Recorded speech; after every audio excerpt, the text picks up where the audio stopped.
indivisible, with liberty and justice for all. Please remain standing. This is the committee's first meeting since the passing of Kylie Montero, recent graduate of Attleboro High School. So I'd like us to take a moment of silence in her memory.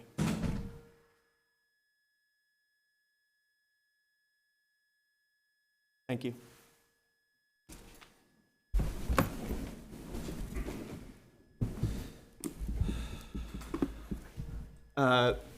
Welcome to the Monday, September 15th meeting of the Attleboro School Committee meeting, or Attleboro School Committee. This is your notice that this is being electronically recorded.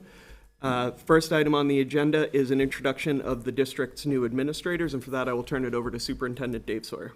Thank you, Chairman. This time I'd like to call up Craig Levis. As the committee knows, we faced a difficult situation this spring with the news that we were losing Principal Campbell, and the timing of that and the unlikelihood that we were going to be able to find a replacement. And then, in fact, going through a process, that is where we landed, that we were unable to do so. As I said, when we first heard the news and through the process, Attleboro High School is a big, complicated place that needs the right kind of leader and the leader of the future. We, feel very strongly in the district that one of the most important things that our principals bring to our buildings is stability. People understand their leadership, know what to expect, and it helps to create an environment in which the best learning environments can be sustained. And so, we need to go out and find the leader of Attleboro High School for the next, decade. And that is something that we are going to do in February. But that did leave us with this school year to worry about, and I have to be honest, and I think I tipped my hat on this one a little bit in some of my comments. I was a little bit worried about what that process would be like and the kind of person that we would be able to find.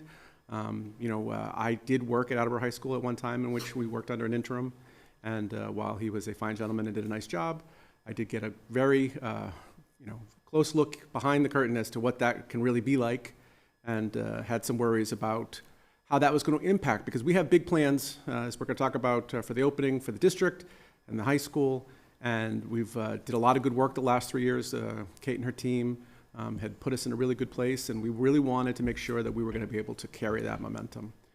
And so it is truly an honor and a pleasure this evening to be able to introduce you to our interim principal, someone who many people in this community already know quite well.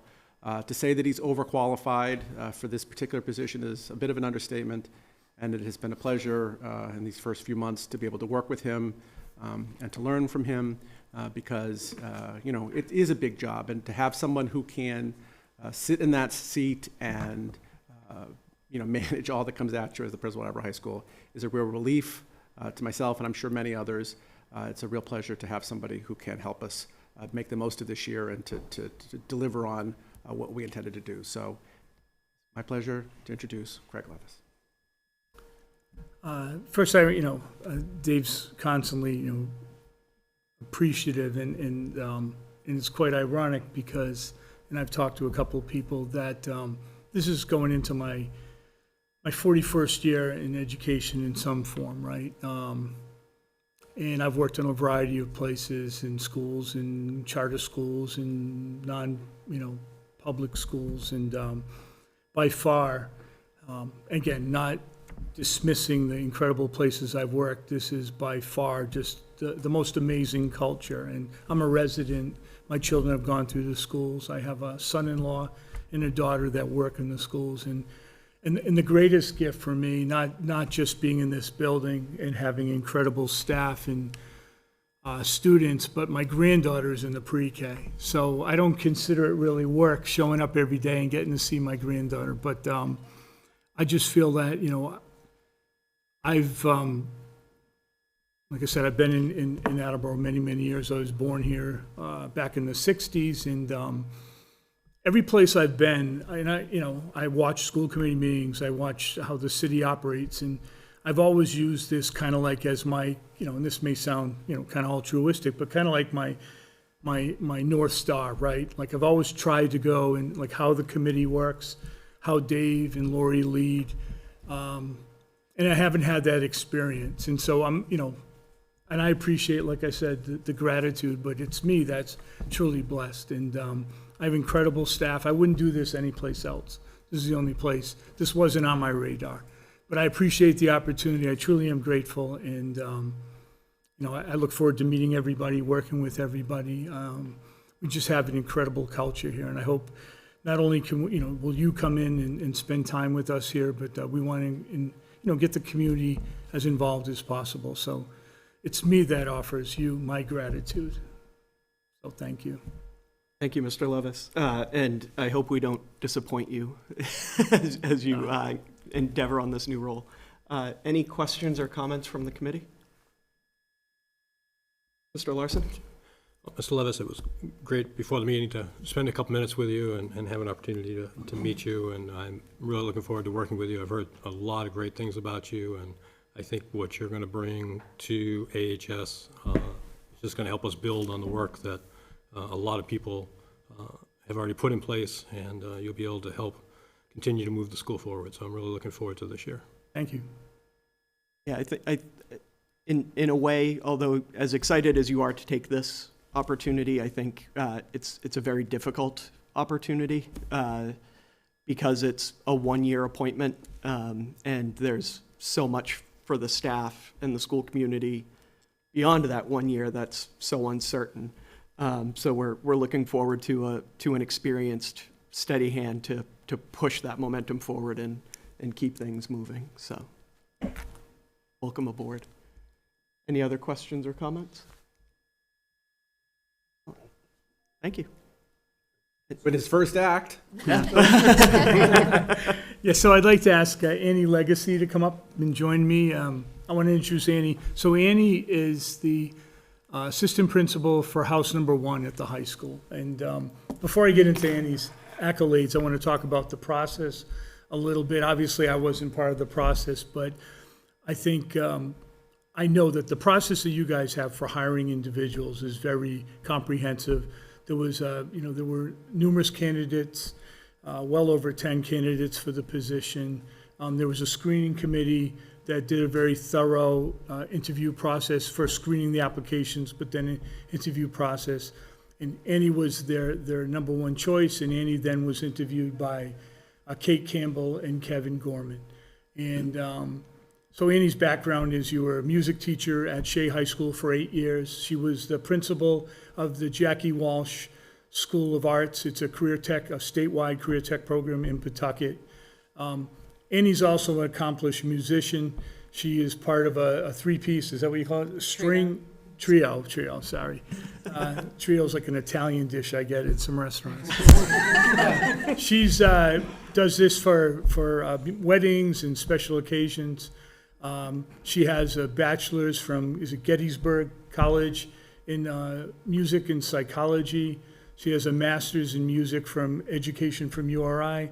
She has a master's in urban teaching from Providence College, and you're a graduate, a doctoral candidate at Johnson & Wales. So she's very accomplished, and she's been an incredible addition to the team. And so I just want to welcome you aboard with me. And, thank you. It's nice to hear things. tell me the truth.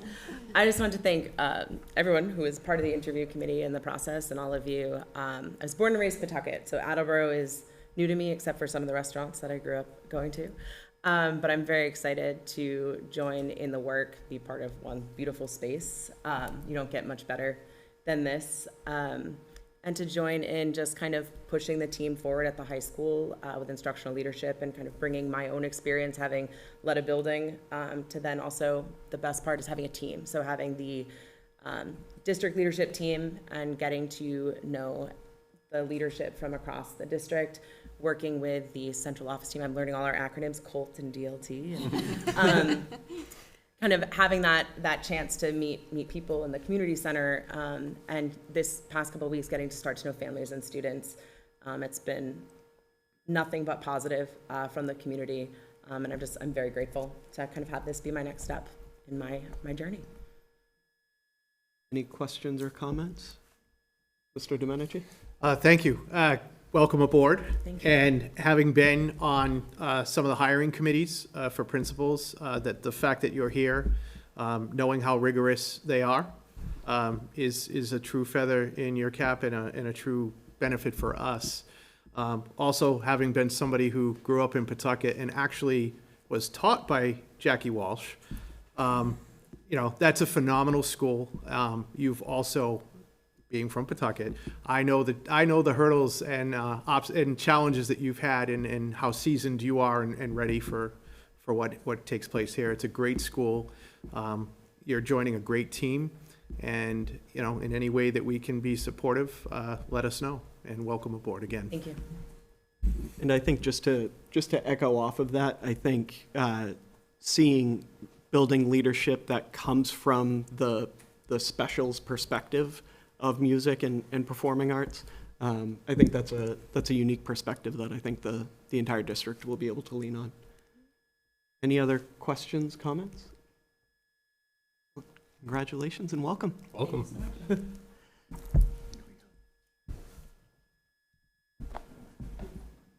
All good. We don't have it on the agenda, but with new high school building administration and with a new school year comes a new Student Advisory Council representative. So we are joined tonight by Emily Olson. Emily, please feel free to introduce yourself. So hello, my name's Emily Olson. I'm a senior at Attleboro High School. I've lived in Attleboro my whole life, and I really love it. I love the community here. I think it's awesome. And I just have a few notes about how the first weeks of school at AHS have been, and I discussed these with my co-representative Nancy, who unfortunately can't be here tonight due to volleyball, which we wish her luck at.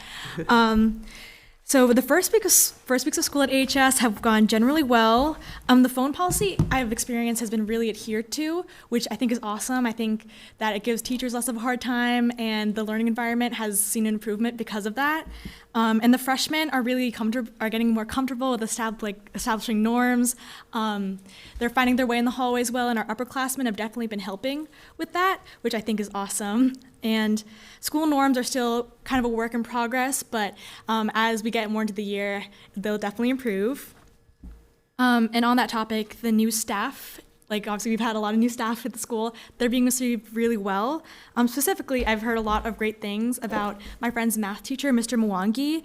They're really learning a lot about statistics from him and some good real world applications, which I think is the best part of learning. And then I can also speak for the music department. And we are very thankful for the increased interest in music at the high school and the investment. We definitely want to say thank you for the new podium, which was a great investment. We've been needing one for a while. In terms of marching band, our show is coming together really well, and our U.S. Bands competition is coming up really soon. In terms of chorus, they're doing great, and they love their new teacher, Miss Walker. And then in terms of concert band, we're working really diligently on our new piece, and we've started working on pieces for the winter concert. In terms of student government, I'm a part of student council at Attleboro High School, and we're going off to a great start. We're starting planning on our pep rally and our spirit days and our community service projects throughout the year, and we're launching our Snap Race fundraiser soon. So we might want to check if you guys want to check the Instagram and maybe donate a little bit, that can definitely help. And in increasing our participation at the regional and state level. For example, there's a conference in Nauset for CMAS, the Southeast Massachusetts Regional Student Council Association, and we'll be representing Attleboro there soon in October, which is really fun, great opportunity. And sports culture, as well, Nancy added this, is at a really good level, and the Pound has been coming up and promoting games for all the sports and even some of the more unpopular ones. And lots more people are discussing games and attending, which I think is awesome. And football actually won their first home game. The camaraderie in the stands was so awesome. I'm a marching band, and I just think it's just so awesome hearing everyone all together and listening to music and just having a great time together. And curriculum is awesome. The teachers are doing a great job starting off the new year, making students feel comfortable and adjusting to the schedules. And all the stuff is really connecting, especially with AP Lit and AP Psych. Nancy put that in. They're connecting as well in terms of curriculum, which is really good. And CTE is also doing awesome. A lot of the freshmen that we've talked to are really considering joining CTEs and are keeping it in their roster as something that they want to continue with throughout all 4 years of their high school experience. So yeah, that's basically it. Excellent. Thank you, and welcome aboard. Thank you. Mr. Bennett? Emily, welcome, and thank you for that comprehensive and thorough report. I really appreciate having some substance, and it feels like you clearly put a lot of time and effort into that and reported a number of things that I didn't know, so thank you. And I would also add that I went to the away football game a couple of weeks ago, and there were more Attleboro students in the visitors section cheering and making noise than the Fairhaven kids on the other side at the Fairhaven stand. So it's good to see that is noticed by everybody. I appreciate that. Thank you, Mr. Bennett.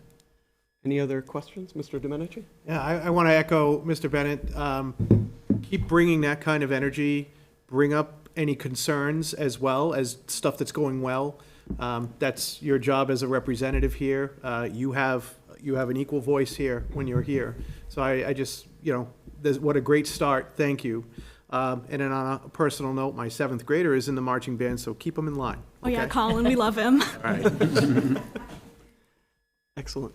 And I'll be in touch with Mr. Levis to be discussing SAC role on the committee as well, so welcome. Excellent. Next on the agenda is executive session. The Attleboro School Committee will convene an executive session pursuant to Mass General Laws, Chapter 30A, Section 21A2 and 3, to discuss strategy with respect to collective bargaining or litigation if an open meeting might have a detrimental effect. Collective bargaining may also be conducted. The committee will return to open session following the executive session. I'll entertain a motion to go into executive session. So moved. Second. Thank you. Ms. Sawyer? Yes. I'm sorry. Before I do the roll call vote, just for logistics purposes, you folks will be able to stay in the room. The committee and the administration will go into the superintendent's conference room for executive session. Sorry. Ms. Sawyer? Yes. Mr. Frappier? Yes. Ms. Johnson? Yes. Mr. Domenici? Yes. Mr. Geddes, yes. Mr. Larson? Yes. Mr. Storrs? Yes. Ms. Porto? Yes. Mr. Bennett? Yes. Excellent. We will now go into executive session. Thank you.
I will now call the meeting of the Attleboro School Committee back to order in public meeting.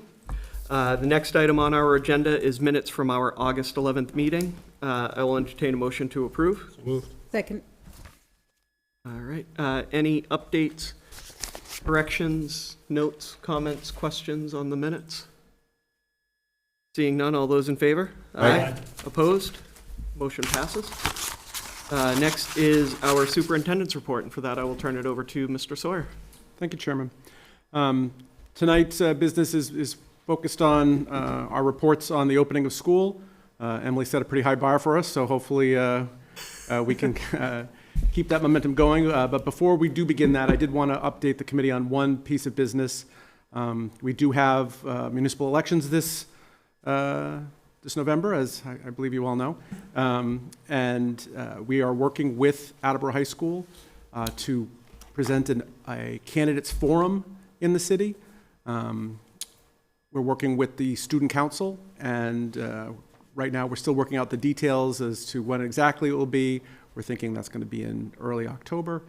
But the hope is that we'll be able to invite both the school committee and city council candidates in to be able to have an open platform to talk a little bit about the reason for running, and also maybe even answer some questions from some of our students. But to be clear, not a debate format. Candidate forum is the way that we're thinking.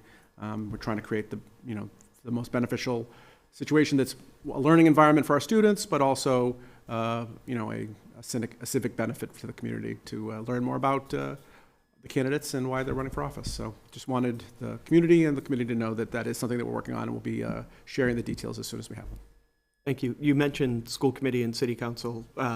Will mayoral candidates and city clerk I know the ballot for mayor has gotten a little up in the air after certification, but.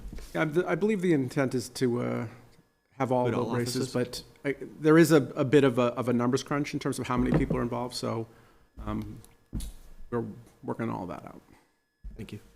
Any other questions? Yes. Mr. Bennett? Thank you. 2 years ago, I think the Action Civics class did something where they invited school committee candidates to come in and answer some questions from them, and it was personally very rewarding. Just a suggestion that I think it would be cool if the Action Civics class were involved in these forums. I mean, that's probably on your plans already. I'm sure you're way ahead of me, but I just wanted to throw it out there. I know curriculum sometimes is a little tricky to decide now what a class is going to do in October, but I personally really enjoyed those forums, getting to interact with the kids who aren't going to vote, most of them, because they're mostly juniors taking Action Civics, but I just thought it was really, really a good thing. I appreciate that feedback and inquire as to what their plans are. Thank you. Thank you, Mr. Bennett. Any other questions or comments?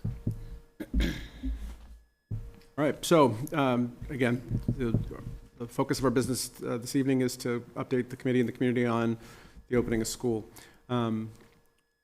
Just to step back from it all, Ms. Regan and I, this is our 10th year at the helm of the district, and when we took these roles, I think we had a vision for what the Attleboro Public Schools could be. But as those who were around at that time remember, it was a bit of a dark moment. And we knew that, we were taking on a situation in which we had a lot to work through to get to a place where we could get to the things that we really wanted to do. And we made a lot of progress in those early years, but then this little thing happened along the way that was a bit of a distraction in the middle there. And it's been refreshing in these last few years to get back to business and to get back on track. And we feel very strongly that this year in particular is a big year for the Attleboro Public Schools, in that we have big ambitious plans about how we're going to improve learning outcomes for our students, and believe that the last 10 years have really been a process by which we have built the systems to put ourselves in a place where we can support our educators to help them to do the hard work, because ultimately it is teachers that make the difference. They're the ones that work with kids. The whole point of the administration is to create the conditions in which our teachers can be successful. And that's what we've been working on, and we really feel like we're ready to turn a corner in terms of our ability to do some really amazing things. We're very proud of what we do now, but we also believe that there's always more we can do, and again, really have some, I think, strong plans on how to do that.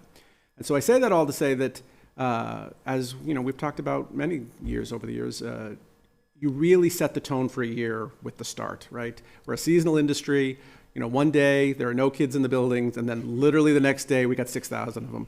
And that kind of a transition is just, it's strange. Other people I know who, have jobs in other industries, their work is constant throughout the whole year. The idea of, shutting down and then starting up again, that's not common. And so it's a big stress on the organization to go from that resting state to that active state with no transition. Even when restaurants open up, right, they have a soft opening to kind of work out some of the kinks before they, try to have everybody in.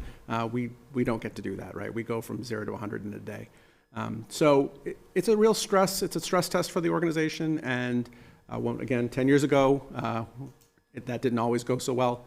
And we're very proud that we've made great strides. And that doesn't mean that there aren't issues in the opening. Every year there are going to be things that happen because, we not only do we take a break in between, but, the kids all move, right? They're in a different grade. In many cases, they're in a different school. That changes all the bus routes. That changes the class list. That changes. Everything changes. And so, with that degree of change from year to year, there are always going to be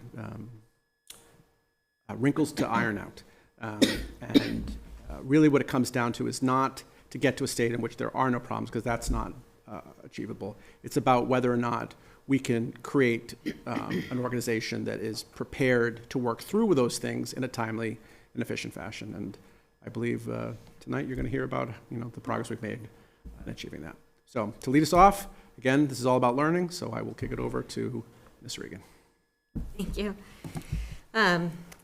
So to get us started, each summer we provide our students and our staff with learning experiences to get us started for the opening of the year. And so I'll start with students. We had over 300 students once again this year attend 6 of our programs that we offer. So for our incoming kindergarten students, we offer a Jumpstart program, which kind of helps them to build confidence to start and ease into the transition to kindergarten.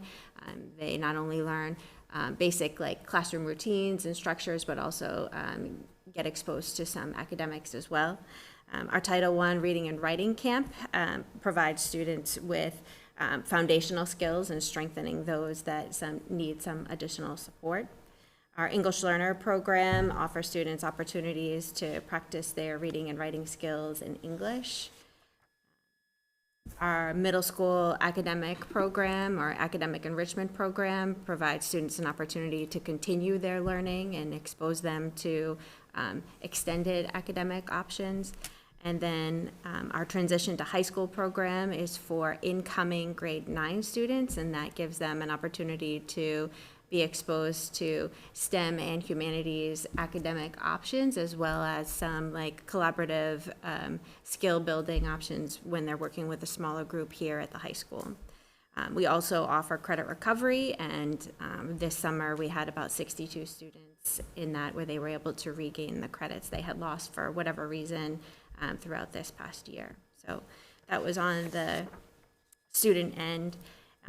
This summer for our teachers for professional development, our newly hired grade 7 social studies teachers participated in a training with the 1-8 and also the Department of Elementary and Secondary Education for investigating history. They attended that with our Director of Humanities, Brenda Swintak. We continue to meet with our consultant from TNTP for the Learning Acceleration Network to continue the work that we had started this past year with the Professional Growth Council of the lab, and preparing for the work that I'll talk about a little bit later on with our instructional leadership teams, with a laser-like focus on high-quality instruction, high expectations, and reflective practices.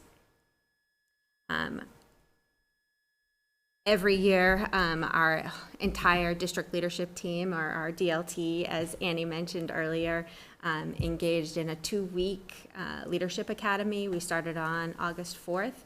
We had, a series of different presenters come in throughout those 2 weeks, but we also maintained our focus on teaching and learning and high-quality instruction throughout. Members of the DCI, our District Center for Instruction, also met with the instructional coaches from across the district to look at some of the preliminary MCAS data that we have, particularly related to writing, because that's been a focus of ours over the past couple of years, to see what instructional shifts we need to make in the curriculum and/or in some of our instructional practices. And then on August 27th, before the students came back, we had our first professional development pathway day. And so there were 43 sessions offered to our teachers across the district. They had a range of topics, and included in that were the new grading scale for the teachers at Attleboro High School. The CTE department continued its work with MCIEA, which they've been doing over the past couple years.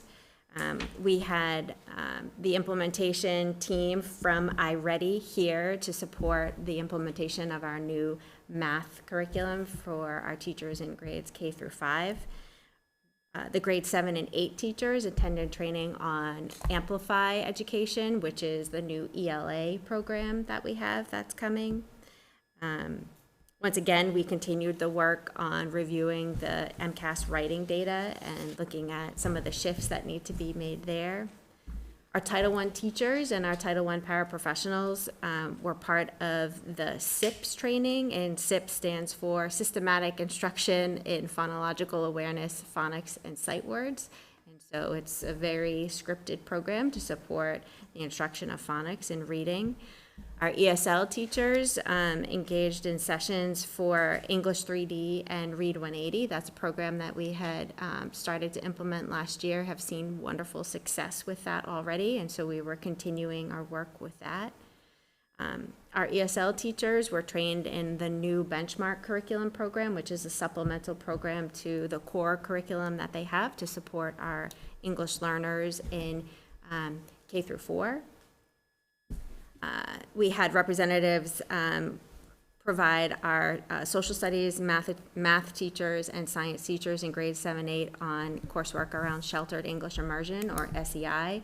They had said that that was one of the most beneficial sessions they had been to. It focused on like the language objectives and standards through WIDA. And our K through 8 special education staff in some of our sub-separate programs attended a session for a unique learning system, which is a program that they're piloting this year. So that was all of the, that was just a snapshot of some of the professional development we had on that opening day. This week, actually, on Wednesday, we have a full day training for our instructional leadership teams. This has been a long time coming. Our Professional Growth Council, as well as our Teaching and Learning Council, have really mapped out a 2-year plan with a focus on distributive leadership and supporting teachers with improving student outcomes through high-quality instruction, high expectations, and intentional planning. So that first session will start this Wednesday. We have the morning session with the middle school and high school instructional leadership teams, and the afternoon will be with the elementary instructional. So the year is pretty much based upon like really having the opportunity for teachers to support each other through that process, provide each other feedback, really encouraging and promoting reflective practices in the classroom to support our students. And so as always, every year the teachers are right now, they're completing their common assessments, their baseline assessments, they're supporting students and helping them understand the new routines in their classrooms and helping them to ease into the content for the school year. That's all we have right now from the teaching and learning end, and there'll be more to come throughout the year, I'm sure. So if you don't have any questions, I'll invite Ms. Medeiros up. Is that all? No. Any questions, comments from Ms. Regan so far? Ms. Johnson? Just a comment, if this is your rest period in the summer, wow. That's a lot.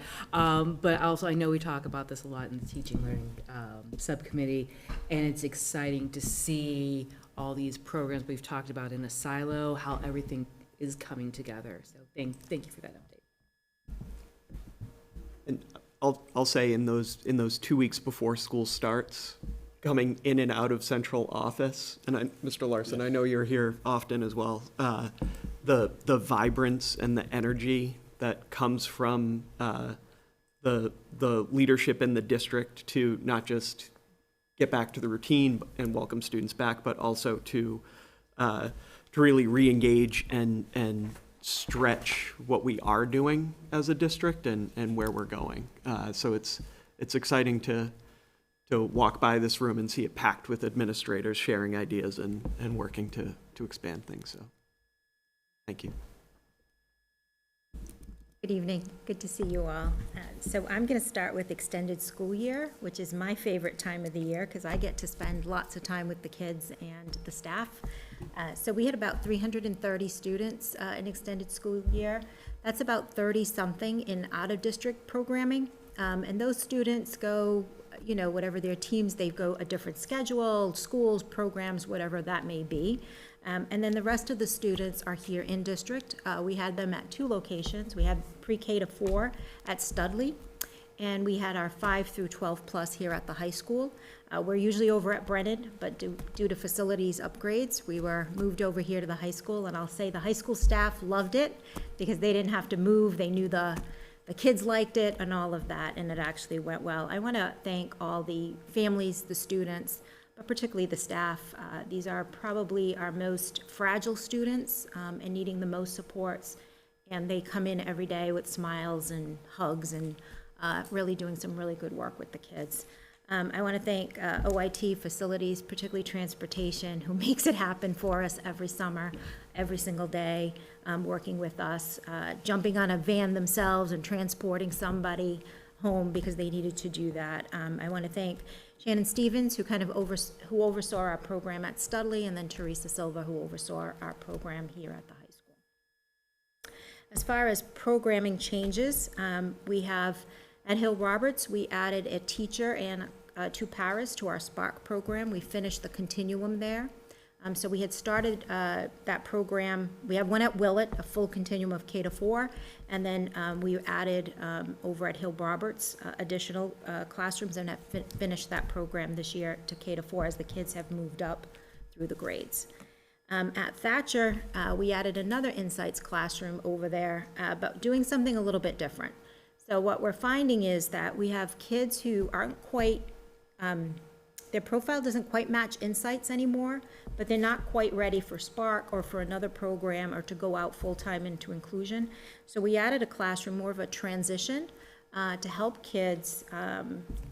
They're close to grade level, they can handle the academics, but oftentimes the social situations, the communication can be overwhelming for them.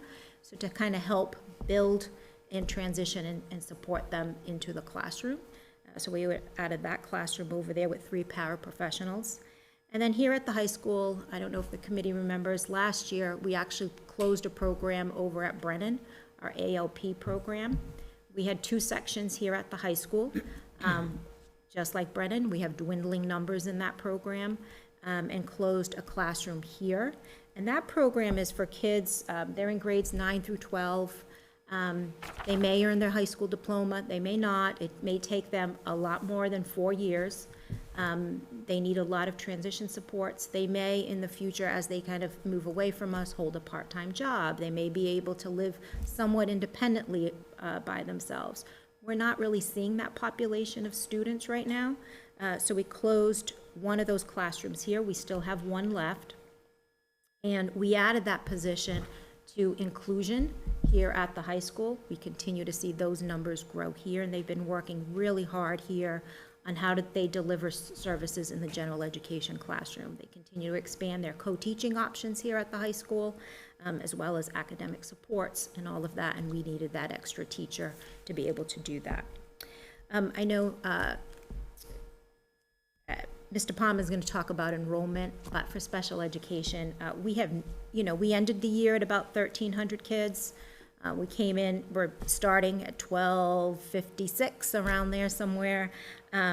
We're not seeing an increase from, where we saw right after COVID, those huge numbers of move-ins with IEPs. We continue to see that. But over the last 3 years, those numbers continue to get smaller. So last year at this time, we had 61 move-ins. This year we have 56. So around the same. Again, kind of spread out, particularly at the elementary level and the high school level, not so much at the middle. As far as out-of-district students, we only had one move-in so far.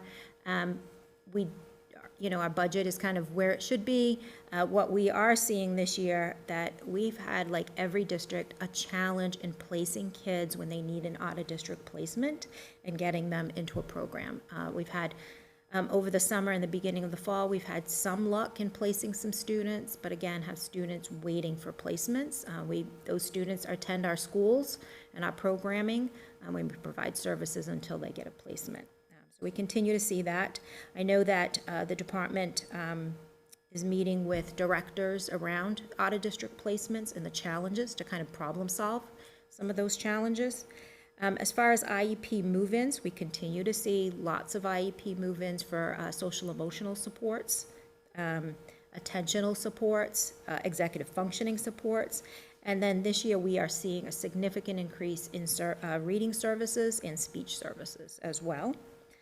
So that's kind of what we're seeing in those move-ins. As far as staffing, we're staffed, except for a couple of really late resignations. I mean, the Friday before school started, and then one recent. But we continue to work through staffing those. And when I say they're staffed, it's a combination of our staff, Attleboro staff, and then for those high needs, kind of hard to fill programming, some of those are contracted staff as well.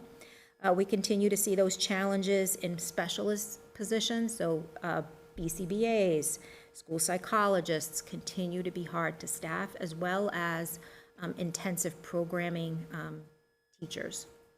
Your insights, your social emotional therapeutic programming, very hard to staff those programs. And we continue to see that with paras as well. And then finally, just an update. I know Ms. Porto is the representative to the ACE PAC, but just an update. They have updated their website, their contact. I sent that out to families. I know the superintendent also sent that out in his welcome letter. They have updated their information. They've included their flyer is on the website. Their board meetings are on their minutes, are also on the website. They also have a social media presence on Facebook and Instagram. Allison and I have the first quarterly meeting with the board this week on Thursday, as a matter of fact. And their first meeting is on October 14th here in the Zito at 6:30. They have all their meetings scheduled for the year. 2 of those meetings will be virtual later on in the year. They're also working with the PTOs in the different schools to get out flyers and information about the ACE PAC during back-to-school nights and events through the PTOs as well.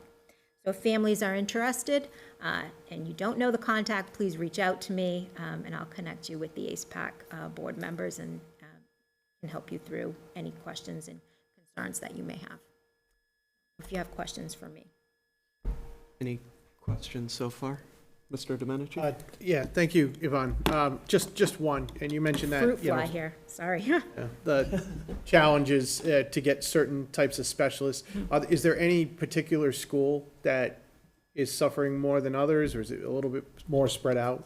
As far as the specialists, they are more like, depending on programming, like a BCBA right now, that opening is a K-4 at the elementary, and that position is split between Willett, Studley, and Hill Roberts.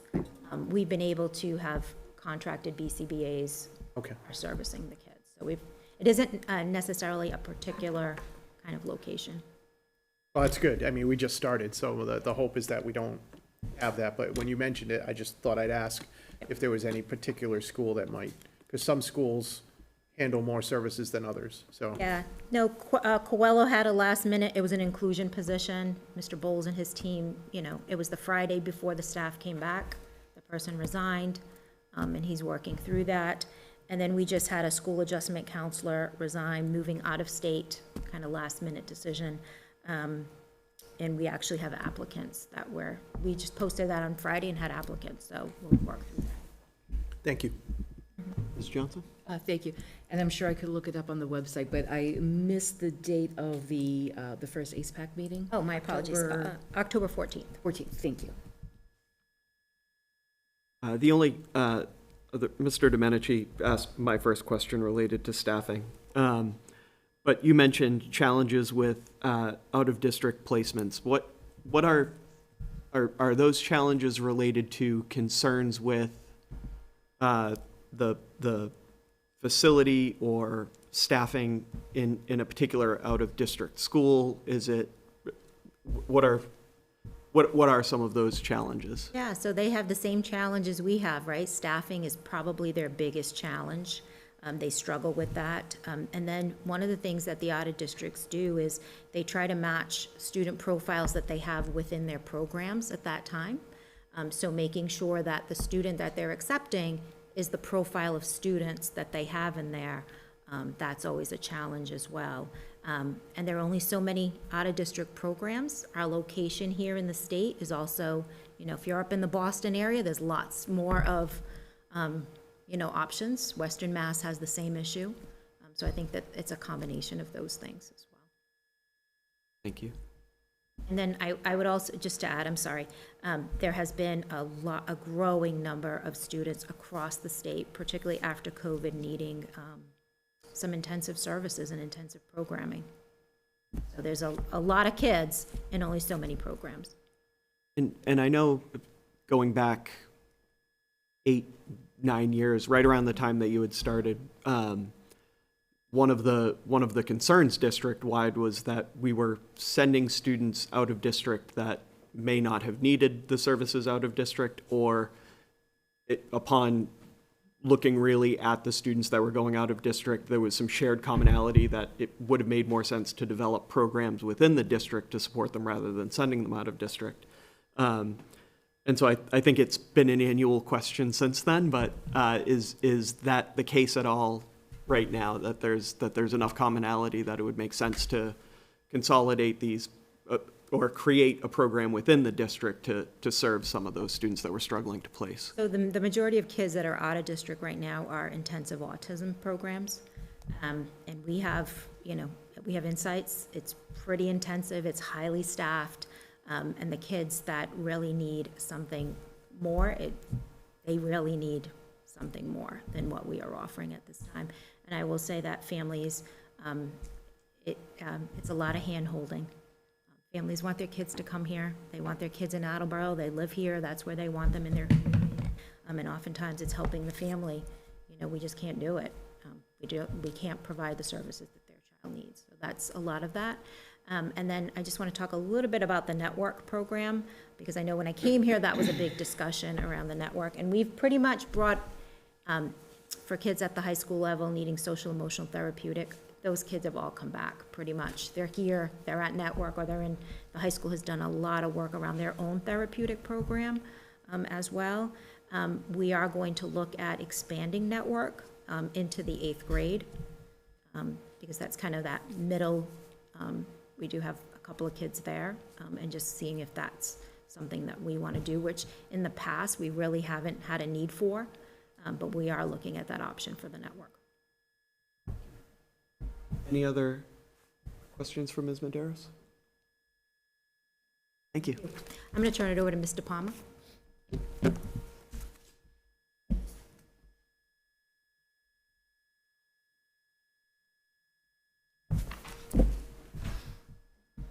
Evening, everyone.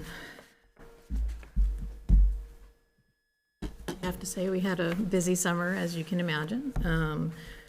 We were, throughout the summer, we were entertaining many folks coming in to do registration. We had an increase in how many people needed to use our computers here at, within the Welcome Center. which I'm so glad that we have and that we have available for people or that they needed guidance through the process. We, so far this summer, well, throughout the summertime, we accepted, or there was a total of 683 applications put in for registration. Of those, and that's a typical number over the last few years, of those, we accepted 579, which means that those are students that are now currently in our buildings. Of those that didn't quite make it through that process, there were reasons for it, or we were discovering that they either moved, we discovered that they didn't have what they needed to be able to attend here, or something along those lines. So again, summer is very busy, as you can imagine, the highest number being for kindergarten, and then grades 1 through 4, we had approximately 80 new students coming into the district. For grades 5 through 8, we had about 70 or 80 as well. And then 9 to 12 was around 81 to 85. So the 3 levels have balanced off a bit, which is nice, because if you remember the last few years, we've been seeing an influx, particularly for the high school, and it's balanced off a little bit more than it had been, which is good news for us, just predictability-wise, and helpful across the board. Our overall numbers stayed around the same. With that number coming in, 250 withdrew for either moving out of state or moving out of the city, or for whatever reason, they are no longer attending school in Attleboro. So it balances out to what used to be kind of the theory of 300 in, 300 out. You know, it's around there again. It's falling into that ballpark. Again, my team worked really hard. I have to say, our systems are paying off. We've made a lot of updates in the last several years, starting with Ms. Regan's work and then continuing that. It's become very efficient. Our system itself is very clean. We find our families are able to get through it pretty efficiently. And most of them don't need our help, which is a win, and means that we're communicating well. And we do have everything available, all the directions available in multiple languages. And we also have a multilingual team, so that's very helpful as well. Right now, we do, the only increase that I've actually seen with it, we have like 163 unsubmitted applications, which is a little high, which means that people started a submission and then they stopped. And we're not sure if those were mostly duplicates, or we want to look into why such a higher number. We've had about 100 every year, but this was a little higher than typical. And we also, though, suspect that it has something to do with some of our new residency forms, our caregiver affidavits and things like that, when we're really kind of asking questions. And we found that sometimes we don't have a return after that, because we clarify the expectations for the residency. And that's been helpful. We do have currently 416 registered kindergartners, which we're really happy to have. The classrooms across the district at this moment are pretty balanced as well. Part of what we've been able to improve over the last few years, again, being able to work with our systems, is once, if we do have a class that's running on a higher, enrollment number, one of our buildings in particular, we're able to disperse better. So we're able to keep numbers a little bit more even across the district with some forethought, and being able to work with transportation, who does a wonderful job working with us, and then also making sure that we're cognizant of what buildings have what on a daily basis, because we run those numbers every day, right through September, just to make sure that we're very aware of what's happening. Our middle schools are pretty balanced right now as well, and the high school is on track for its normal occupancy. So we're looking at, they're currently at 1996 for the high school. I know that's always a question that comes up, so I just wanted to make sure I had that for you. Another big number, like our enrollment currently as of today is 6,204. That is, we're 40 short from last year at the same time. However, we have 40 in the queue. So we have 41. So I don't feel like we're going to be off by much at all. And that's probably our new norm, where we've settled into. I think the high school will probably run around 1,900 moving forward, between 19 and 2,000. And then the rest of the schools will settle as well. We do have a little bit of a bump in the elementary schools, kind of across the board. So we know that that number will continue, and we'll be able to keep, our enrollment where we would like to see it. Any questions about enrollment before I move on? Because I know I do a few different wide subjects, so yes. Mr. Domenici? Yeah, thank you, because my question was going to be, would it, I know it's not the final number that DESI will report, but I was curious about the enrollment number, because, you hear a lot of things about numbers and the, people moving in, and, I went back to 2015 every year, and in 2015, across the entire district, we had 5,927 students, and we're at 6,204 now, so it's been about just under a 5% increase over 11 years here in Attleboro. But it varies, because there was some dips, because of COVID and all. Meanwhile, at the state level, at least through 2025, state enrollment is down over 4%. So yes, since 2022 opening, we've had a little bit of an uptick, but it's been relatively steady over the last 11 years. Yeah. It's been a lot of concerns that we're going to overcrowd our schools, and I'm hoping we have an update later about where the redistricting, process and project is going. But I found that interesting. But I was curious if we were going to experience an uptick, and based on what, these numbers, it's about even to last year. Yeah, With a bit less than in the high school, because I believe we topped the 2,000 mark fairly easily last year, so. Actually, I've been tracking that over the last few years, just to give us a better, picture of it. And yeah, 23, 24, we opened at 2,100, and but we ended the year at 1,926. So what's happening is we're seeing, we had that high number, and then there was some changes in movement, and that was also the year that we started really focusing a lot more on residency. Sure. And different things like that. I don't quite know how that all played out, but I'm sure that there are a lot of variables there. Last year, we opened the year at 2019, and we closed at 1966. And then this year we're open, every year I add more data that I'm interested in collecting over the years. But this year we opened at 1996. So we're running pretty solid, yes. Mr. Storrs? Thank you, Mr. Chairman. You brought up residency, so I think it's an important point. I think the community needs to know that the administration and the committee, we take steps to ensure that it's Attleboro students that are coming to the Attleboro schools. This is something we've looked at in the policy subcommittee recently. Some changes have been made, and it sounds like it might be working, so that's a good thing to hear. Yes, actually, that was my next topic, so I'm happy to give some more information with that as well. Any other enrollment questions before we move on to residency? Thank you. So we've introduced a new tracker for residency investigations for our staff, for our administration throughout the district.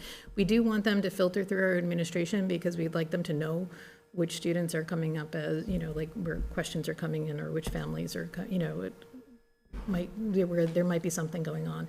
What we have found is that, and I think I've reported on this before too, is we often get the Rhode Island license plate report. We often find that, yes, there are some of those that do play out to be a situation. There are many that do not. So I know that that's usually a big thing. What we find is that there are a lot of other ways to kind of pick up when there's something really, unusual. And attendance and tardiness plays a role in that, but quite a few other things. Last year, we had 93 reports sent to us in various forms, and that was one of the reasons why we were motivated to kind of work on a cleaner system to make sure that we weren't doing repeats. Some of those are repeats that came through. But of those, we did have to assist 11 families in moving and leaving Attleboro schools, which the year before, I think we were at 34 or so. We had a much higher number. But there's 23 cases that are still ongoing because they came in towards the end of the year. And it's not something we rush, like we want to make sure that we have solid information and evidence, before we even or broach the subject with the families. As you can imagine, it can be uncomfortable, but we also don't want to disrupt a student's life without, just cause. We do have many students who, during that process, we learn have become homeless, and that we then need to assist them as well. We've had, and we have many of them who just simply moved within Attleboro and didn't realize that they needed to update, like the process for updating their address. That's a big one that we do catch a lot. And most of those do come through the Welcome Center, but if you're staying within your district, you just go to your school to do it. But anything that requires movement comes to the Welcome Center so that we can assist with transportation or anything else that might come in as a need. One of the reports also was somebody who graduated, so we were like, I think we're okay with that. We'll just... and then around 50 of them, there were several things. They either had minimal evidence to, justify an investigation, because we have minimal staff to do this, but we do it well when we do it. Or they have DCF involvement, they're foster care, they're in process of proving residency in Attleboro, or there was others, like whether they had a fire or there was an electrical problem in the house and they were staying with their grandparents for a short time. Like there's a lot of stories, and then just, deciding which ones or figuring out which ones are true and not. That's always a challenge. We take it very seriously, though, and every family that comes through and presents in, something that's unique to their situation, we go through the entire, this is the expectation, this is what we look for, this is what we pay attention to, and we will do an investigation, should you come into question. We prefer to be transparent, so it's not a surprise, should it ever come to be, because then we can reference back to it, and just say that's why we try very hard to make sure that you're aware that this could be a problem. So I hope that helps a little bit. Cool. Yeah, appreciate it. And if you do have, questions, they do get sent my way, and we'll do our best to take a look at it as quickly as we can. We tend to, and I've been open about this before, it's around October that I start really diving into residency, because September is really about getting the buildings open and running before we do anything. And any time that we're dealing with the family, should it be a residency question, we are very, very thoughtful about what we're doing, because we want to make sure the student's okay. That's our primary. We assist them in helping with their registration. We do whatever we need to do. If they'll accept our help, sometimes they don't want it at that point. But we do try to be supportive of all of our families, no matter whether or not they're staying with us. Any other residency? Sorry, were you finished with residency? Mr. Bennett? Thank you. So one thing that did come up in the policy meeting, and I don't want to steal Mr. Storrs' fire here, but it sounds like there's some more specificity in the residency documentation requirements. And I heard you speculate that may be why there's so many more uncompleted applications. And I think if that is the case, that's a good thing, because you'd rather have people figure this out before they send their kid here and have them then have to leave and go find another school. So I'm interested in hearing when October rolls around and you start getting more residency reports and start doing more residency investigations. If that proves to be true, that could be only a triumph to, Yes. I mean, as much as we hate to turn people away, also the Attleboro schools are for Attleboro citizens, residents, right? So thank you for your efforts in figuring out what sort of residency requirements would be the most stringent that we can use, and be really curious to see how that pans out.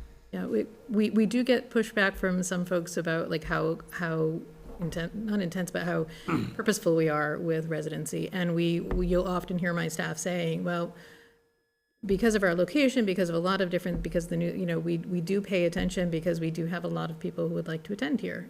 So we have to, and we do get phone calls weekly about, are we, can they choose to attend here? So we often have to have those conversations about, no, we're not a part of school choice. So it's a constant conversation, and we try to get better at it every time. Thank you. I understand that why lots of people want to come to schools here, because the schools are good, so it's to our credit, and thank you for your work. I agree. Any other residency? Ms. Johnson? Sure, thank you. I just wanted to build off of what Mr. Bennett said. Again, thank you for your thoroughness and intention in making sure that Attleboro students are attending the Attleboro schools, but also the care and empathy in your communications to make sure that all that you interact with are treated with dignity. Yes. I just wanted to call that out and thank you for that work. Thank you, I appreciate that. I'll definitely share that with the team because they try very hard. So again, you know, we'll keep updating you, and we're hoping that with the slight adjustments that we made, the clarifications, those were things that we were getting repeated, you know, questions about. And what we found is that some people, you know, really, they do read the policies and they'll question something, and we want to make sure that we're clear, so that it's not, you know, it's not confusing to anybody coming to us either. So thank you, we appreciate that going through. And when you vote on it today, we're hoping it goes through. The other thing that I work very closely, the other team that I work with very closely is the Attleboro Behavior Team. I affectionately call it the ABT. You'll see it in our weekly communications at times. But it's a team of individuals who are throughout the elementary and middle schools, and they are behavior specialists. They are, and I mean that not as the title of the position, but who they truly are. I am very lucky to say that, you know, a team has come together that has a particular set of skills, and they use them really, really well. That wasn't intentional. But like, and they work well together as a team, but they also they are true experts in what they do, and they have a passion for the work that they do, and they care deeply for the students that they work with. They are out and about. They started up the first day of school. They were in buildings, supporting and working. We have expanded slightly. We have 4 paras now, which has been a blessing to the team, and has been needed. And we're able to offer our support throughout. Both of our consultants are doing good work. Dr. McDonald and Faith Moore are really requested, along with the paras. I can't thank them enough for their hard work and their professionalism and their willingness to go into difficult situations and assist. And, you know, and our goal is really to keep kids in school, keep kids in class, and help our staff develop the skills that they need, and that's part of what they're there for. Their work I'm very proud of. And as for resources in general, we continue to work with William James Interface. We'll be having that available throughout this year for the entire city.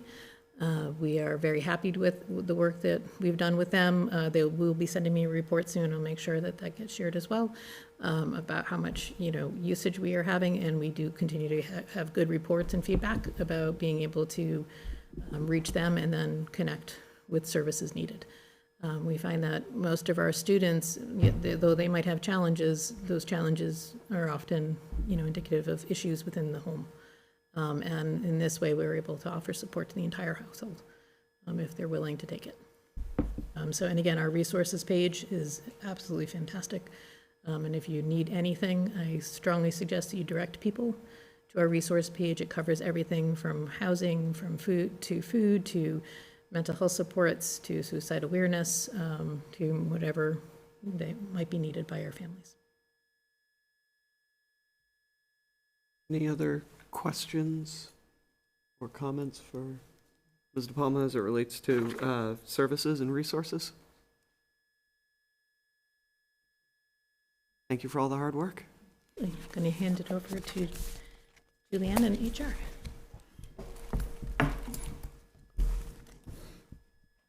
Thank you. Good evening.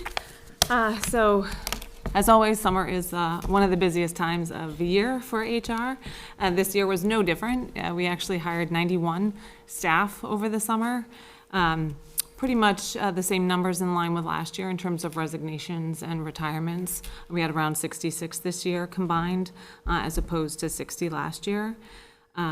The principals, once again, did an amazing job, as Mr. Levis and Ms. Legacy alluded to our hiring practices and our committees do a really nice job. The administration follows those protocols. We have high expectations for our staff, and so they infuse those in their questioning of new hires. And so had great success this year in hiring all of those, all the staff that we did. We did, however, start this year off with 5 teacher vacancies, which is higher than it was last year. As Ms. Medeiros alluded to, 3 of those were last minute within the last week of summer, and so that is what created those 3 vacancies. And then the other 2 were hard to fill, CTE position and a high school world language position, which we always struggle to find. Currently, 3 of those positions have been filled, still a special ed position and a carpentry, world language position is still vacant, posted, and being, searching as we can to fill those. We continue, again, as Ms. Medeiros alluded to, we continue to struggle with paraprofessional vacancies and filling all of the paraprofessional vacancies that we have. We currently have 23 para positions vacant this year. Those positions are posted. Administrators are actively interviewing for those, and just the volume is a lot. Currently, those are being filled with contracted vendors. And then for an overview of staffing, we currently have 928 employees. That does not include athletic coaches, substitutes, and abacus employees. We have 111 active substitutes in our system.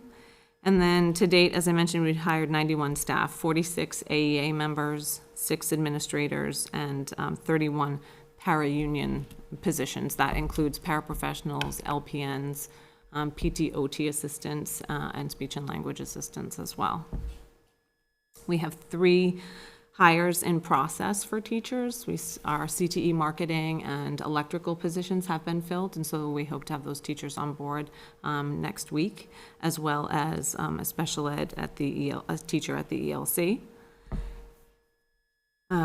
Let's see, still vacant currently are 6 AEA positions: carpentry, a special ed position at Coelho, Spanish at the high school, and again, as Ms. Medeiros alluded to, BCBA, adjustment counselor, and school psychologist. Those 3 are being covered by contracted vendors. And then, as I mentioned, 23 para positions still vacant. We did this year, pretty last minute, put together a paraprofessional job fair, which was, again, for the short time that we had preparing for it, was very, very successful. There were 39 people who attended, and we hired 17 paraprofessionals this year from that job fair. So we'll likely do that again next year, because this just seems to be the norm now to have vacant para positions. Let's see. And then moving forward this year, it will be busy again. This is a negotiation year, so we'll be bargaining with 6 of our unions this year. So that will be the focus for us this year. Any questions? Any questions or comments from the committee? Ms. Johnson? So we know CTE is a big part of our district. Are we still on track for February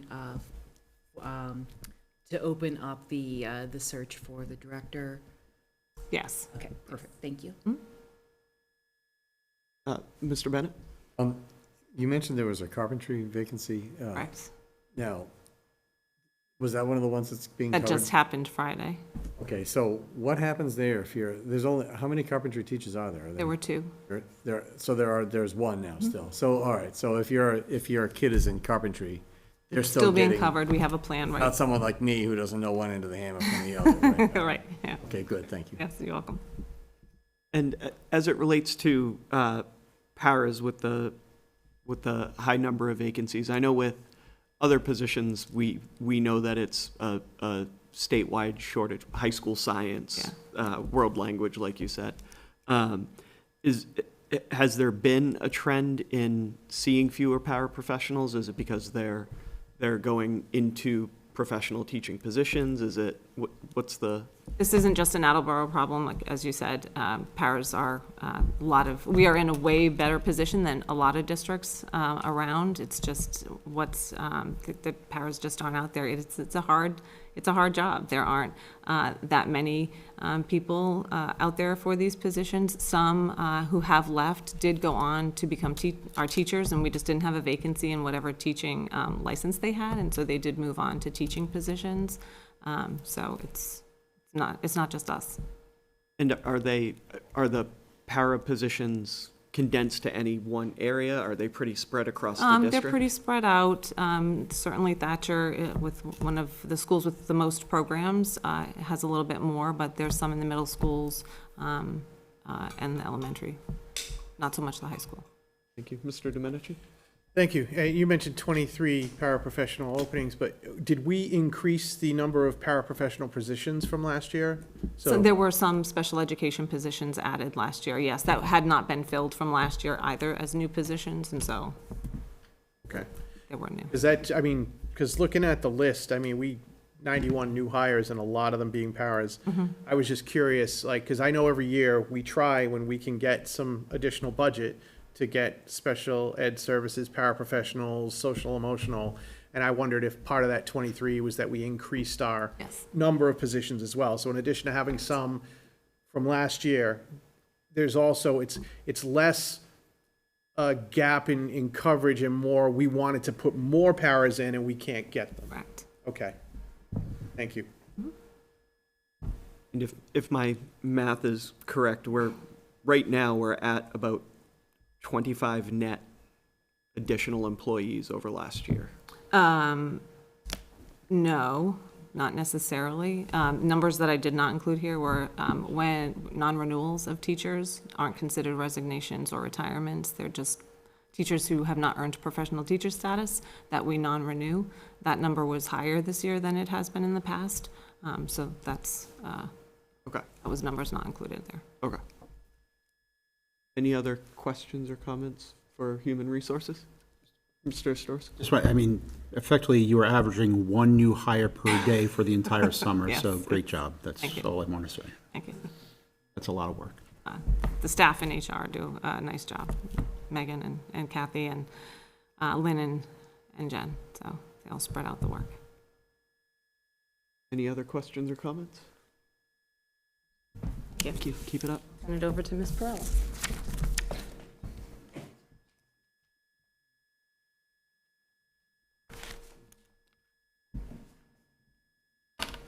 Hello. So I just wanted to begin by saying, as mentioned before, July is usually a pretty busy month for the business office as well. We are working on closing out the previous fiscal year while also opening up the new fiscal year, so it's a little bit chaotic. So I definitely wanted to acknowledge the business office staff and all their hard work in getting through all of that. There's several hundred invoices that they try to process as we close out the new school year while they're opening up POs, so it is a lot of work. And I also wanted to acknowledge Mark's work in successfully closing out the FY25 budget within less than 1% of the overall budget, so definitely setting the bar pretty high for FY26. So. And as Mark transitioned to his operations role for the new fiscal year, the business office shifted straight into opening up the new school year. So it was a couple hundred POs every week that we're opening up to get everybody up and running in the schools what they need, as well as any of the contractual obligations that we have to get going. So on the grant side of things, the federal funding, I know we had mentioned at the end of last school year that there was some question around whether or not that was going to be released. The federal funding is being dispersed without incident, and we're not seeing any major concerns as of just yet, so knock on wood that remains the way it is.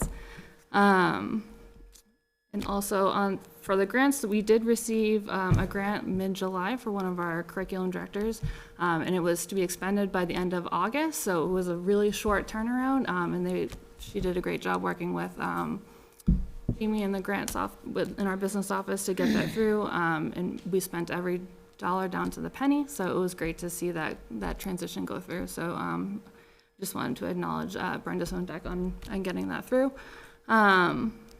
We're also monitoring our other reoccurring grants that we get every year to making sure that the funding is remaining the same, if not more. So we're keeping an eye on that. Looking at expenditures for FY26, staffing remains to be the largest portion of our budget at about 80%. After other contractual obligations, we're left with about 5% of discretionary spending. So we're monitoring those lines and making sure that our funding and budgeting is on par with where we expect it to be. With all that being said, FY26 is in a stable financial position as of right now. This year, we do plan to be a little bit more intentional with our use of ClearGov. And I'm not sure if we mentioned this last year, we started to implement ClearGov onto our website. It's a more like user-friendly tool to kind of view the budget for families in the community to kind of see it as like a visual. So we're going to be a little bit more intentional getting all of the information out there and up so you can just see where we're at, where the budget stands.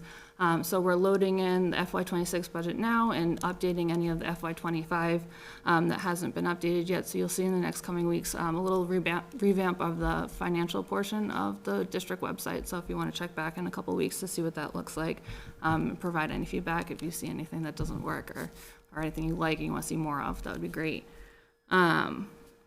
Another initiative that we have underway in the upcoming months is position control within Munis. Munis is our budget software that we use with the city. And position control basically just allows us to track our positions a little bit more closely. So I'm working with Julianne in the HR office to making sure that we get that up and running and we move off of using spreadsheets and more into the system a little bit more intentional there. Also to note, in partnership with the city, we're starting to prepare a 5-year financial projection.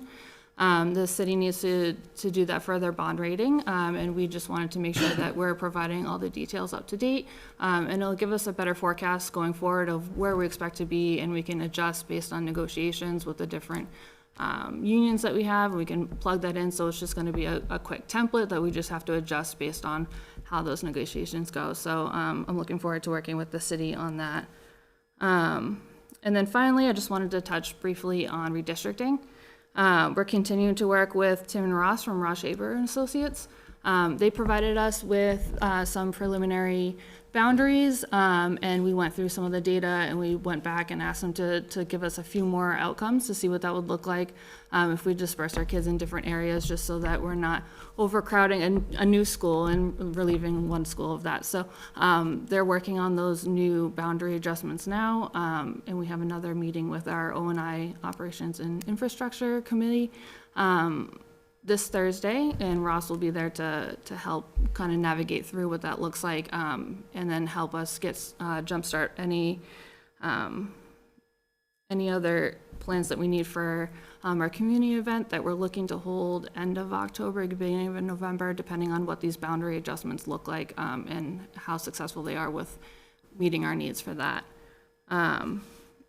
So overall, we're entering FY26 on stable financial footing and have a focus on transparency going forward for the community, just to be able to get through our data a little bit easier. Any questions or comments for Ms. Perella? All right, I'll turn it over to Mark. Thank you. Thank you.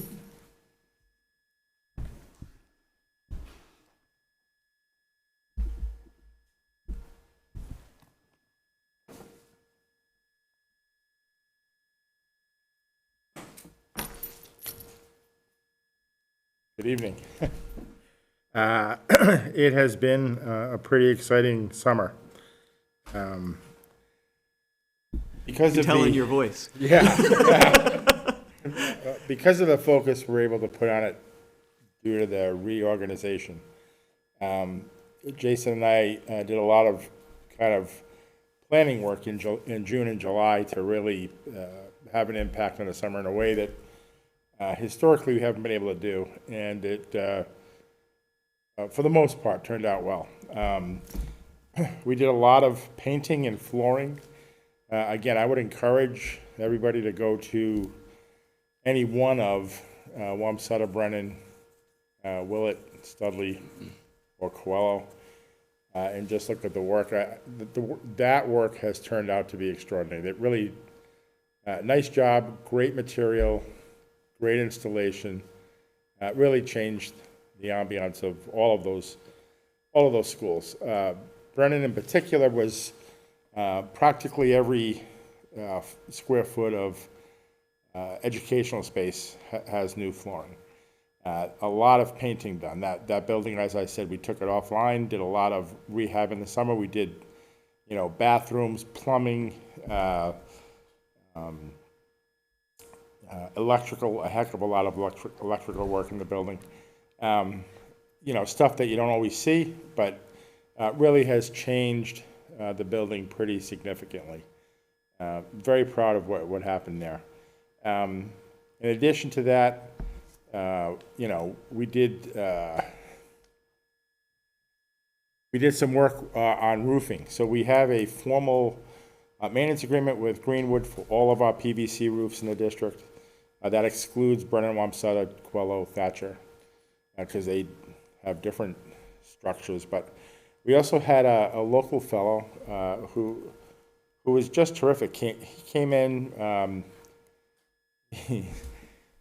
He's president of some drone organization and flew drones over the buildings, the flat roof buildings again, and through infrared technology was able to identify potential areas, specific areas, right? I mean, right down to the kind of square inch that could be leaking.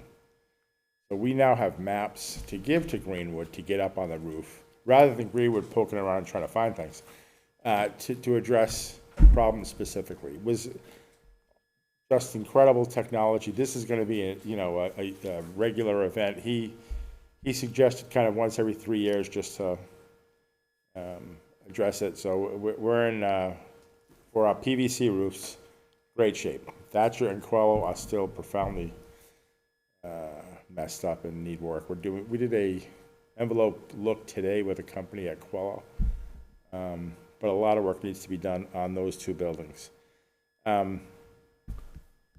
OIT switched out every access point in the district from the original Wi-Fi install, back when chairman was Dave Murphy, and we went into foundations to get money and did all kinds of things to pull this off. So we do not have any more of the original access points, which is a very big accomplishment in terms of financial considerations. That was about a $250,000 project. We switched out all of the switching infrastructure on our elementary and middle schools to accommodate the new camera systems, which has turned out, again, fantastic, exactly what we expected to see. I hope you get to drive by this building during the daytime. The landscaping has dramatically improved, thanks to Ed Liston, and they're doing wonderful things. They just planted mums in the front of the building recently. So next steps, we're going to continue the kind of flooring pursuit at Hyman, Fine, and Hill Roberts, and get rid of some of that stuff that's in there. I'm not even going to call that flooring. That's we also still are scheduled to do the food service serving lines for the middle schools. That was tied up with a stainless steel problem over the summer with the vendor, and couldn't get here with enough material to do the work. And then the kind of third big project we hope to complete by the end of this calendar year is revamping the access control systems in our 8 other schools to tie into what goes on here. Just going back to the roofing, because I'm amazed by this technology. I know for months, if not years, in school building committee meetings, we discussed potential leaks in this building because this community is rightfully emotionally scarred from terrible roofs and other buildings. Was the high school included in that? And I know eventually the leaks were determined to not necessarily be from any puncture or errors within the roof.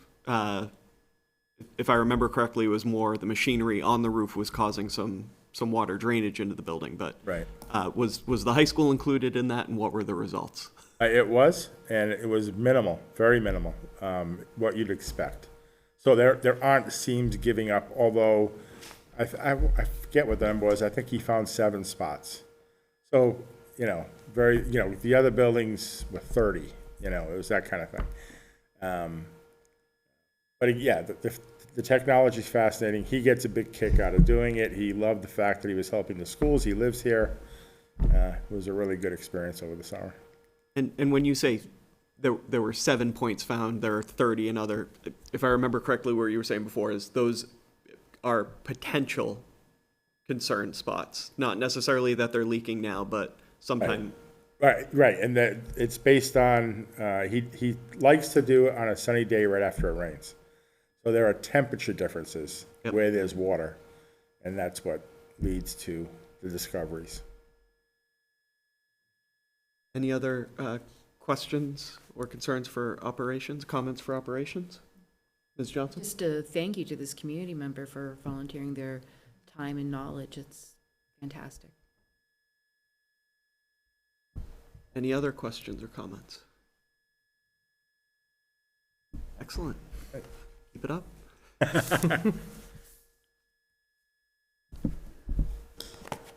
That concludes my report. I think to go back to the superintendent's initial comments about opening, it's not as easy as flipping a switch to go from no students to all students, and even those weeks leading up to that gradual build of increased staff and their presence in the district. So credit to the central office team and our building administrators for all of their work throughout the summer to get the school year off to as good of a start as possible. But also, this committee has shared our concerns with the resources that are available to us as a school district. But to hear such great work happening on a year in, year out basis, not just on a day-to-day basis as we hear throughout the year, it's truly remarkable. So to those that presented tonight, thank you to you and your teams for all of their hard work. I think I speak for the entire committee when I say we truly appreciate it, and the community truly appreciates it. Next item on our agenda is an executive session update.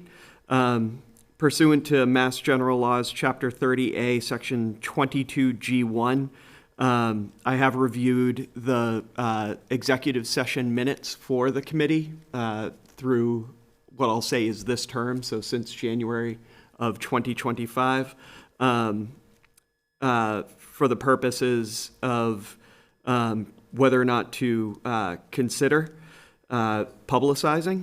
After review, it was determined that the minutes will remain subject to non-disclosure, as publication would defeat the lawful purposes of the executive session. So in accordance with the open meeting law, I'll conduct another review of the executive session minutes within a reasonable time period. I'm going at this time, speaking of executive session, we as a committee went into executive session earlier tonight to discuss a memorandum of agreement. So at this time, I will entertain a motion to approve in open meeting the memorandum of agreement with our administrative association. So moved. Second. Any questions or comments? Okay, this will be a roll call vote. I'll start with Mr. Bennett. Yes. Ms. Porto? Yes. Mr. Storrs? Yes. Mr. Larson? Yes. Mr. Geddes, yes. Mr. Domenici? Yes. Ms. Johnson? Yes. Mr. Frappier? Yes. Ms. Sawyer? Yes. Motion passes unanimously. Thank you all.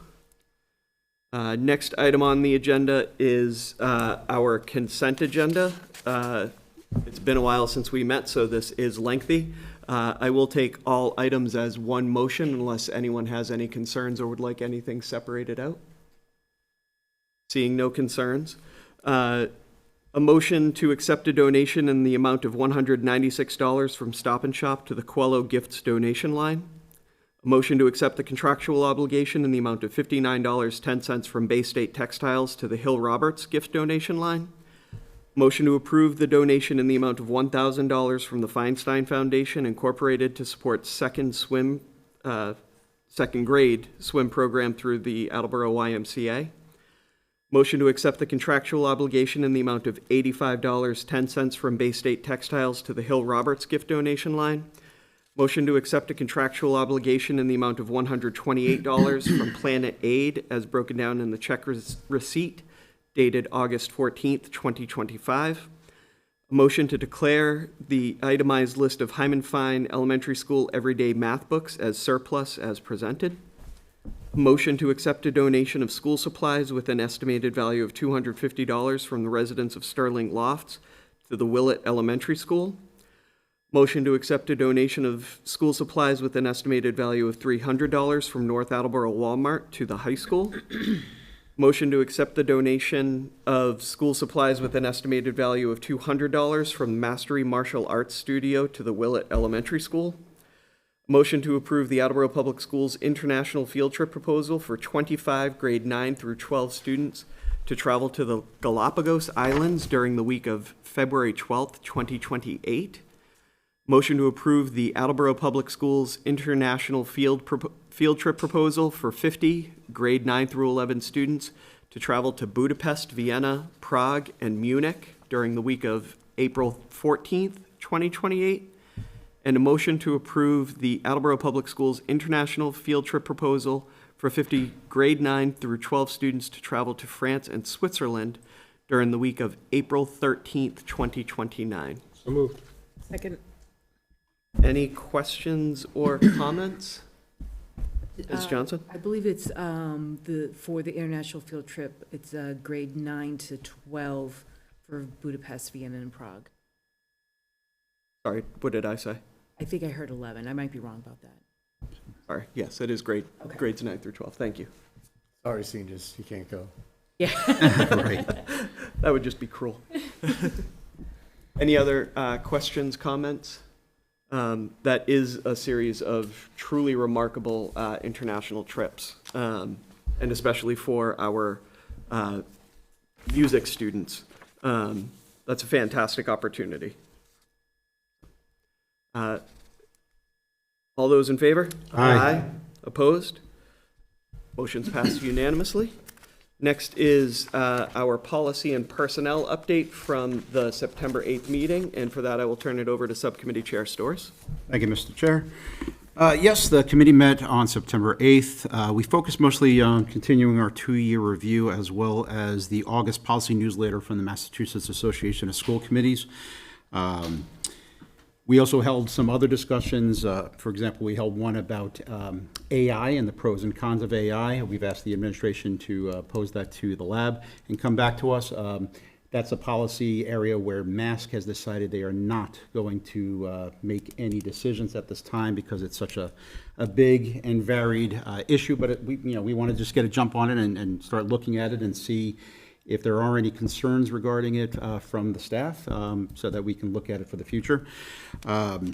But again, most of what we worked on was related to the August policy newsletter from MASC. There are a lot of updates that we incorporated or we're recommending to be incorporated into the policy binder as follows.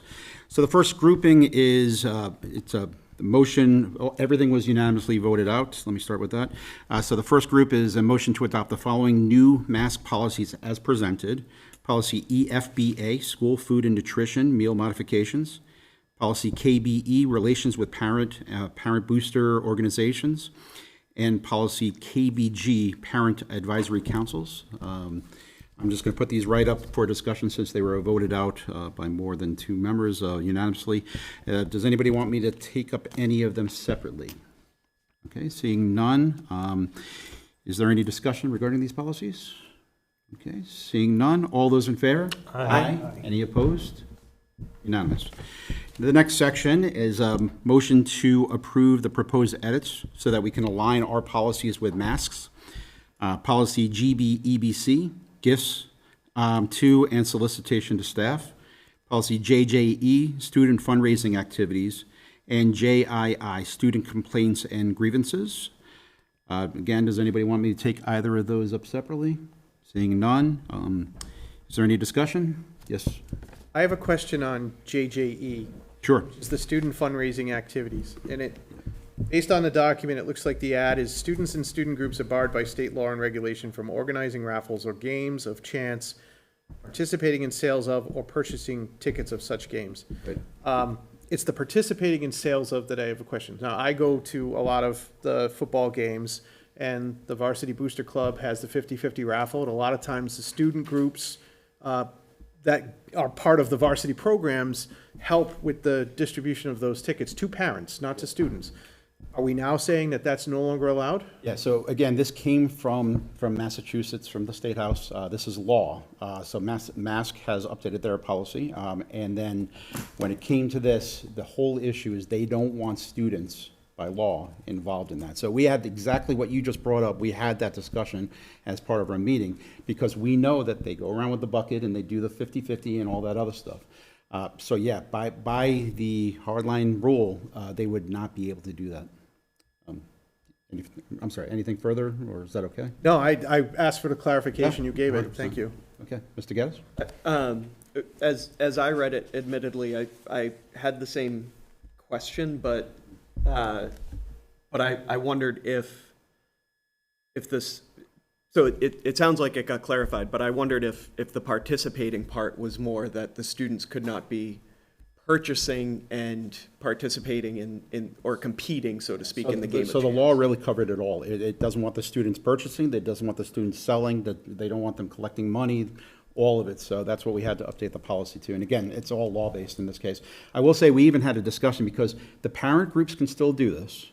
So we even had a discussion, if a parent group member is going along and the student is doing nothing more than carrying the bucket, would that be acceptable? And the indication was probably not, that wouldn't be okay.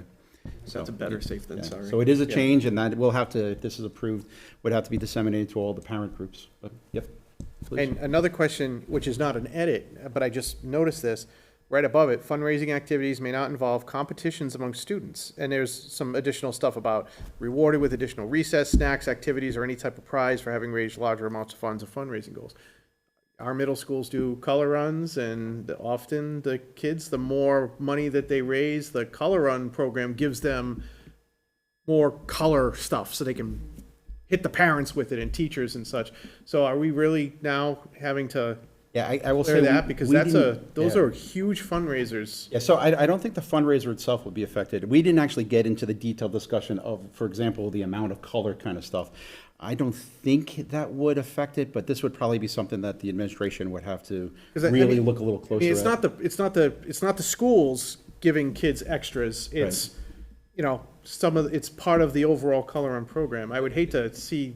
Yeah, the whole issue with that one, from the law, from the legal side of it, is that they don't want any student to be left out or to be singled out or be treated differently than any other student for reasons such as this one raised more, so we're going to give them more, treat them differently, give them, you know, if that makes sense what I'm trying to. It does, because having participated in many of these, like, all the students are treated equally there. This is just more the incentive of some of the fun things they can have on or wear or get while they're part of the color run for raising funds. And, but as far as it goes, like, the schools and the administrator, the kids are all treated equally. So I think what I'd have to say is that the policy wording is per the law. The administration, the principals, they probably have to look at that a little bit closer and see if the concern that you just raised does or does not affect the law. Okay. Definitely take a closer look. Any other questions? Okay. Yes, please. No, You all good? You don't Everybody's mind. good? Okay. All those in favor? Aye. Any opposed? Unanimous. Thank you. Okay, so the next section is a simple noting of the review date. These policies are already in place. They either already are aligned with MASC or they're meeting our needs. Policy GBEBD, online fundraising and solicitations, crowdfunding, and IHAMA, parental notification. Does anybody want me to take up either separately Okay, so again, this is just a noting of the review date, no actual changes to the policies. Any discussion? Seeing none. All those in favor? Aye. Any opposed? Approved, unanimous. Next section is a motion to approve the proposed edits, mostly minor in nature, to policy GDB, individual contracts and compensation plans, IGB, support services, JF, school admissions, JF-E1, proof of residency requirements, which we were talking about earlier, JFAAA, integrated pre-S community peer model program admission policy, policy JH, student absences and excuses, and policy KI, visitors to schools, as provided to the members. Does anybody want me to take up any separately? Seeing none, I'll put those up to discussion. Any discussion? Okay, seeing none, all those in favor? Aye. Any opposed? Unanimous.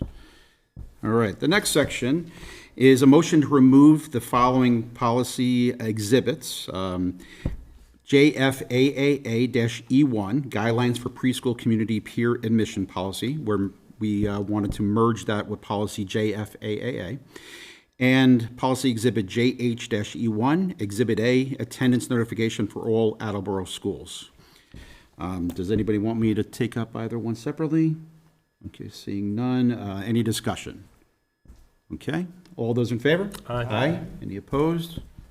Unanimous, we'll remove those. And the last section is a motion to approve the following job descriptions as presented. The Director of School Counseling, K-12, Senior Director of Finance, Senior Director of Human Resources, Senior Director of Special Education, and High School Security Supervisor. Again, these are all positions that exist, some changes to them to make things a little bit more clear and more appropriate for what the job role is, and some title changes. Anybody want me to take up any of them separately? Okay, are there any questions or discussion regarding those job descriptions? Seeing none, all those in favor? Aye. Any opposed? Unanimous, we will approve those job descriptions. To let you know what's coming up in the semi-near future, we do have to look at the CTE admission and retention policy. There is state law regarding CTE admissions and the process that has to be used. We talked about this a little bit in the past, so we're going to have to take a look at that, as well as the graduation requirements and competency determination policy. So again, this is all coming from the State House, and we're going to have to act on those in the coming months, or weeks. Okay, and that, Mr. Chairman, concludes my report. Thank you, Mr. Storrs. You had some, oh, nope, sorry, I just didn't check it off on my agenda. I apologize. Next on the agenda is our Finance and Budget Subcommittee from their September 10th meeting. And for that, I will turn it over to Subcommittee Chair Larson. Thank you, Mr. Chairman. The Finance and Budget Subcommittee did meet. Ms. Perella just went over most of what we chatted about, so I'll be able to keep my report much more brief. Just one item that wasn't touched on is the fee for service is doing very well. We may adjust the timing next year just to improve it a little bit better, but every year that goes by, we continue to tweak that whole program, and it's getting better and better. So it's a great move. We talked about the closing out of the FY25 budget. That should be obviously less than 1%, most likely right around 0.5% of our total budget. And then we did talk about redistricting, but again, Ms. Perella has already discussed that. Really looking forward to the community event coming up at the end of October, the first part of November, so the community will be able to get a feel for who's going to be impacted and where. Again, this is something, just for the public to know, something that should be done relatively on a 10-year basis. It's been over 20 that we've done it, so the impact will maybe be a little bit more than what we were anticipating. There could be a couple hundred people that are involved, but we need to know, how many people we can get in each one of the schools, which is, I think another big part of this whole redistricting process. We'll have a much better feel for the capacity of each building, and we'll be able to streamline having people coming in and out of the district going forward, which will help in a lot of different ways. There are two motions to bring forward. If unless anyone has any other questions. The first is to approve the budget with H.L. Bloom, and we've had an error when we approved this earlier this year. We did not include the special ed revolving funds impact on it. So we have a new motion that we'd like to entertain. A motion to approve the renewal of the Bloom contract in the amount of $3,704,350 for a period of July 1st, 2025 through June 30th, 2026. So moved. Second. Does anyone have any questions? All in favor? Aye. Motion passes, thank you. And the second is the first of many to come. Motion to send to the municipal council for approval of prior year invoices totaling $10,285.71, as described in the memo from the finance director dated September 5th, 2025. So moved. Second. Anyone have any questions or concerns? All in favor? Aye. Motion passes. Thank you very much. Mr. Chairman, that's the extent of my report. Thank you. We forgot to include it on the agenda, but next, usually, so we'll do now is open forum. Is there anyone here that would like to address the committee for open forum? Seeing none, I will close open forum. Some important noteworthy dates coming up. Thursday, September 18th is middle school back to school night across the district. Next week on Monday, September 22nd, our infrastructure and facilities subcommittee meeting will be held at Quello Middle School at 6:30 p.m. Thursday, September 25th is the elementary school back to school night across the district, as well as the Attleboro High School senior planning night. And then our next full committee meeting is Monday, October 6th, 2025 at 6:30 p.m. Any other updates or new business for the committee tonight, Mr. Domenici? Thank you. Just very briefly, this past Friday, we had the Attleboro High School football had their home opener. And I just like to recognize Art Bombardier, who is the owner of Tex Barry's New York Systems. Every year, and usually it's the home opener, he and his wife come in and donate all their time and resources, bringing the delicious food that they make regularly at the diner. They put it in the concession stand and sell it. They don't take a single penny. All the proceeds go to the Varsity Booster Club. And I'd just like to thank Mr. Bombardier and his wife personally for the time and effort, because there were a lot of people there and sales were huge.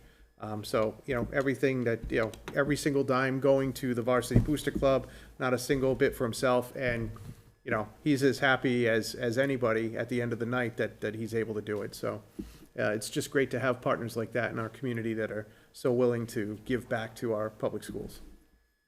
Must be in the name. Any other updates, new business, comments from the committee? Seeing none, I'll entertain a motion to adjourn. So moved. Second. All those in favor? Aye. Opposed? Motion passes. Have a great night. Thank you.